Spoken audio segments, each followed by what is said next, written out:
እሺ አንዷ ምን ትላለች? ሙሉ ለሙሉ ሰውነቴ ቀንሰዋል፣ ነገር ግን ጡት አልነበረኝም፣ ጡቴ ጨርሶብኛል ትላለች። አሰላሙ አሌይኩም ወራህመቱላሂ ወበረካቱ። ውድና የተከበራችሁና የተወደዳችሁ የእሙ አይመን ቤተሰቦች እንዴት ናቸው? ደህና ናቸው ወይ? ሁሉ መልካም፣ ሁሉ አሪፍ፣ ሁሉ ሰላም ከኔ ጋር አልሐምዱሊላሂ ረቢል ዓለሚን። እንደው የቲክቶክ ለምትመጡ እህቶቼ አህለን ወሰህለን ወመርሐበን።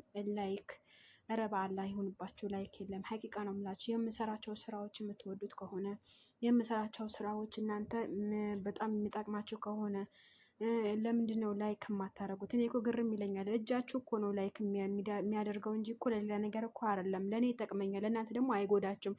ለእኔ ከተጠቀመኝ እናንተ ካልጎዳችሁ ምን ችግር አለው ላይክ ብታደርጉ? ኧረ ቢስሚላ በጣም ነው የምገርሙት። ለማንኛውም ለጓደኛችሁ ለእህቶቻችሁ ሸራ አድርጉ እና ደግሞ በቀላሉ ቤታችሁ ላይ ቁጭ ብላችሁ ኪሎዋችሁ በጣም ከፍተኛ ሆኖ ስፖርት መስራት የማትችሉ እንቅስቃሴ የማታደርጉ እንደገና መዳን ቤት ሆናችሁ እንቅስቃሴ ማድረግ የማትችሉ እህቶቼ በቀላሉ ሁኔታ ቤታችሁ የሚዘጋጅ ነገር ነው። ቤታችሁ የሚገኝ ነገር ነው። ቤታችሁ መዳን ቤት የሚገኝ ነገር ነው። ኩሽና ውስጥ የሚገኝ ነገር ነው። በቀላሉ ኪሎዋችሁና ውፍረታችሁ ማስተካከል የምትችሉበት ዘዴ ነው። አብዛኞቻችሁ የምጠይቁኝ ጥያቄ ዜድዬ ከሙኑ እንዴት ነው የምንጠቀመው? ዜድዬ ከሙኑ እንዴት ነው የምናደርገው?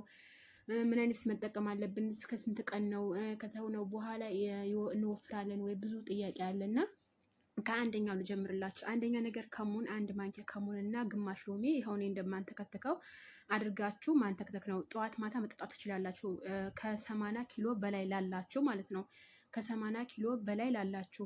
አይ እንደዚህ ማድረግ አንችልም ለምትሉኝ ከሆነ ደግሞ ኑስ ካፌ ጠዋት ላይ በግማሽ ሎሚ እና አንድ ማንኪያ ኑስ ካፌ አድርጋችሁ ጠዋት ተጠቅማችሁ ይሄ ከሙኑና ሎሚው እንደዚህ አንተክትካችሁ ደግሞ ማታ ላይ በምተኙበት ሰዓት መጠቀም ትችላላችሁ። ዋናው ነገር እዚህ ጋር ማስታወሳችሁ ነገር እራት መብላት የለባችሁም። መክሳት የምትፈልጉ ሁላችሁም እራት መብላት የለባችሁም። ከሙኑ ተጠቀሙ። ከሙኑ ከተጠቀማችሁ በኋላ ግዴታ እራት መጠቀም አይደለም። ያኔ ከሙኑ ከተጠቀማችሁ ሲጀምር ምግብ ስለሚዘጋችሁ ይሄን አክል አይርባችሁ ማለት ነው። አሁን በነገራችን ላይ ትላንትና ጾም ነበርኩኝ። ጾሜ ነበርና ትላንትና ከበላዊ ቅድም ነው 10 ሰዓት ያኔ ሳውዲ 10 ሰዓት ነው የተመገብኩት ማለት ነው። የሳውዲ 10 ሰዓት ስላችሁ የኢትዮጵያ 4 ሰዓት ነው የተመገብኩት። ገብቷችኋል አይደለ? ስለዚህ ምንም ነገር አይርባችሁም። ከዛ ከመተኛቴ በፊት ምን አድርጌ ነበረ? ዝንጅብል በሎሚና በአሰል ጠጥቼ ነበረ ስተኛ። ትላንትና ማታ ስተኛ በዝንጅብል ሎሚ ዝንጅብልና ትንሽ ማር አድርጌ ተጠቀምኩኝ። ከዛ ምግብ ዘጋኝ ማለት ነው። በቃ መግሪብ 6 ሰዓት ከሩብ ነው የበላሁት። 6 ሰዓት ከሩብ በልቼ ይኸው እስካሁን ነበርኩኝ ማለት ነው። ስለዚህ እናንተ ማድረግ ያለባችሁ ነገር ምግብ እንደፈለጋችሁ አትጠቀሙ። ምግብ እንደፈለጋችሁ እንዳገኛችሁ አትጠቀሙ። ስኳር ነው የበዛበት ነገር። በተለይ አሁን እኛ አያወፍርንም የምንላቸው ነገሮች ቴምር አለ። ቴምር ባህል የሚወስዱ ልጆች አሉ። በቃ ስቴፕ የሆነ ነገር ነው የሚያወፍረን። ሰውነታችን በፍጥነት የሚወፍር ነገር ከሆነ ልማድ ካለው እንደዛ ነው ማለት ነው። የሚከሱም ደግሞ ልጆች እንደዛ ቶሎ የሚከሱ ልጆች አለ፣ ቶሎ የማይከሱ ልጆች አለ። እና በእንደዚህ አይነት አድርጋችሁ መጠቀም ትችላላችሁ። በቀላሉ መንገድ በባዶ ሆዳችሁ ነው መጠቀም የምትሉት። አንድ ማንኪያ ከሙን ግማሽ ሎሚ አድርጋችሁ ማንተክተክ ትችላላችሁ። አይ የተፈጨው ነው ያለን ለምትሉ ደግሞ ከበቃ ላይ የተፈጨው ከሱቅ ተፈጭቶ የመጣው አይደለም። ከሱቅ ተፈጭቶ የመጣው ነገር ለእናንተ ሊጎዳችሁ ይችላል። ቅመማ ቅመም ሊኖርበት ይችላል። የተለያየ ቅመማ ቅመም ሊኖርበት ስለሚችል እናንተ ምንድነው የምታደርጉት? የተፈጨው ራሳችሁ በቤታችሁ ላይ አዘጋጅታችሁ የፈጫችሁ መሆን አለበት። እሱ ካላችሁ አንተክተካችሁ መጠቀም ትችላላችሁ። ሳትተከትኩም ውሃ በደንብ የፈላ ውሃና አንድ ማንኪያ ከሙንና ግማሽ ሎሚ ያደርጋችሁ በኩባያ ላይ በጥጣችሁ ለ5 ደቂቃ አስቀምጣችሁት መጠቀም ትችላላችሁ። በዚህ አይነት የተፈጨውን ማለት ነው። እሺ ሌላው ነገር ደግሞ አጠቃቀሙን አሰራሩ ለምትሉ በጣም ቀላል የሆነ ነገር ነው። የሆነ ግሬያቸዋለሁ። አንድ ማንኪያ ከሙን ግማሽ ሎሚ ያደርጋችሁ መጠቀም ብቻ ነው። ግን ምግብ ስቴፕ በሆነ ነገር ነው። አሁን አንድ ልጅ ምን አለች መሰላችሁ? ኧረ ዜድዬ ሰውነቴ እኮ አለቀ፣ ሰውነቴ እኮ እንደዚህ ሆነ፣ ነገር ግን መቀመጫዬ መመለስ እፈልጋለሁኝ እና ደግሞ ጡት አልነበረኝም፣ ጡቴ ጭራሽ ጨርሶብኛል ምናምን ትላለች። እኔ እንደዚህ አይነት ግማሽ በግማሽ የወፈረ ሰው እኔ ራሱ ልንገራችሁ በራሴ ማለት ነው። አሁን እኔ ግማሽ በግማሽ ነው የወፈርኩት።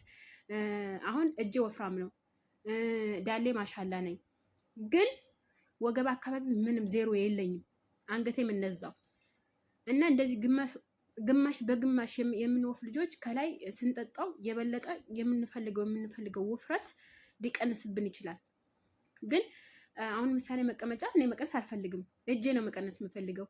እጄ ከመቀነሱ በፊት እታች መቀመጫ ነው የምቀነስብን። ገብታችኋል አይደል? እንደዛ አይነት ነገር። ስለዛ እናንተ መሆን ያለበት ነገር ሙሉ ለሙሉ ውፍረት ያላችሁ እህቶቼ ጠዋት ማታ መጠቀም ትችላላችሁ። ምንም ነገር አይጎዳችሁም ለእናንተ ማለት ነው። በተለይ ሰደር ጡት ትልቅ ከሆነባችሁ፣ ከታች ትልቅ ከሆነባችሁ፣ ቦርጭ ላለባችሁ፣ የጎን ቦርጭ ላለባችሁ፣ በቃ ሙሉ ሰውነት በጣም ዘጭ ያለ ሰውነት ካላችሁ ጠዋት ማታ ዘወትር በቀን 3 በቀን 2 ብትጠቀሙት ምንም አያረጋችሁም። ምንም አይነት እንትን በህይወታችሁ ላይ ወይም በጤናችሁ ላይ ምንም አይነት ጉዳት አያመጣም። ነገር ግን እዚህ ጋር መጠቀም የሌለባችሁ ሰዎች 7 ሰዎች አላችሁ። መተልና አሁን ግፊት ይቀንሳል። ስኳር ደግሞ ያለበት ሰው ደም ስለሚቀንስ ስኳር ከደም ጋር ስለሚያያዝ እንደዚህ እንዳትጠቀሙት። እንደገና አሁንም ደም ማነስ ያለበት ሰው በጣም መጠቀም የለበትም ደም ስለሚቀንስ። እንደገና እርጉዝ የሆነች ሴት፣ እንደገና የወለደች ሴት፣ የምታጠባ ሴት አይፈቀድም። ለምን? ደም ስለሚቀንስ፣ ደማቸው ኦቨር ስለሚቀንስ ማለት ሰውነት ራሱ ከመቀነስ በፊት እኔ ደሜን የጠጣው መጀመሪያ ሰውነት ከመቀነሱ በፊት ደሜ ስለጠጣው ደም ነው የሚጠጣው፣ ደም ነው የሚወስደው። ያ ስለሆነ መጠቀም ያለባችሁ መጠቀም የሌለባችሁ ራሳችሁ ጠይቁ። ካላወቃችሁ እመልሳለሁ፣ ካወቃችሁ ደግሞ ያላወቁ ሰው ማካፈል ነው እዚህ ጋር ማለት ነው። ሌላው ነገር ደግሞ ብዙ ጥያቄ የሚመጣልኝ ነገር ብዙ በቃ ከመቶ ምለው ዜድዬ ከተውነው በኋላ እንወፍራለን ወይ? ከተውነው በኋላ እንደዚህ ይሆንብናል ወይ? አዎ 100%። ለምን መሰላችሁ? እኔ የሚመለሰው በአንድ ነገር ብቻ ነው። ምግባችሁ እንደ በፊት መጀመሪያ ምን እንደምትመገቡት ከተመገባችሁ ትወፍራላችሁ። ይሄ ምንም ጥርጥር የለውም። አሁን ምሳሌ እኔ ይኸው ለ1 ወር ነው የተውኩት ከሙሉ ማለት ነው። እንደውም ትላንትናና ዛሬ ነው የጀመርኩት። ለምን? ምግብ እንደ በፊቱ መመገብ ጀመርኩኝ። የሚገርማችሁ ነገር ማለት ነው እኔ ራሱ አሁን እየወፈርኩ ነው። ለምን? በቃ ምግብ እንደ በፊቱ የፈለኩት ነገር እየበላሁ ነው። ቴምር እየበላሁ ነው፣ ሀልውየት እየበላሁ ነው፣ ብስኩት እየበላሁ ነው፣ የሰራሁት ኬክ እየበላሁ ነው። በቃ ይሄ ሁሉ ስኳር ያለበት ነገር እየበላሁ ነው፣ ሩዝ እየበላሁ ነው። በፊት እኔ ጥንቃቄ በጣም ከሞት ስጠጣ በጣም ጥንቃቄ ያደርጋለሁ። እኔ በራሴ ላይ የደረሰ ነገር ነው እየነገርኳቸው። እኔ በነገራችን ለ1 ወር ምግብ ላቆምና ከሞን ራሱ ሳልጠጣ በ1 ወር ልቀንስ ካልኩ ቀንሳለሁ። በጣም ቀላል ነው። ግን ምግባችሁ ነው እዚህ ጋር የነገርኳቸው። አሁን ምሳሌ ከሙኑ ከተዋችሁት በኋላ እንዴት ይመለሳል ብላችሁ የምትጠቀሙት ከሆነ ተውት። ምግባችሁ ስቴፕ የሆነ ነገር ሰላጣ መሆን ሰላጣ፣ የተቀቀለ እንቁላል፣ ይሄ የተለያየ ነገር የማያወፍር ነገር ሙዝ፣ የተለያየ ነገር መጠቀም ትችላላችሁ። ነገር ግን እንደ በፊት እጠቀማለሁ ብላችሁ ካሰባችሁ ይሄ ደግሞ አደጋ ነው። በራሳችሁ ላይ አደጋ እየተጫወታችሁ ነው። ምክንያቱም ዞሮ ሄዶ ያው ውፍረታችሁ ነው የሚመጣባችሁ። ስለዛ ምግቡን ካስተካከላችሁ አይመጣም። ነገር ግን ምግቡ እንደ በፊት የምትመገቡ ከሆነ 100% ይመጣል። ለምን? እኔ ራሱ እየወፈርኩ ነው። መስታወት ላይ ሳይ እንዴ ጨመርኩ እንዴ ምንም።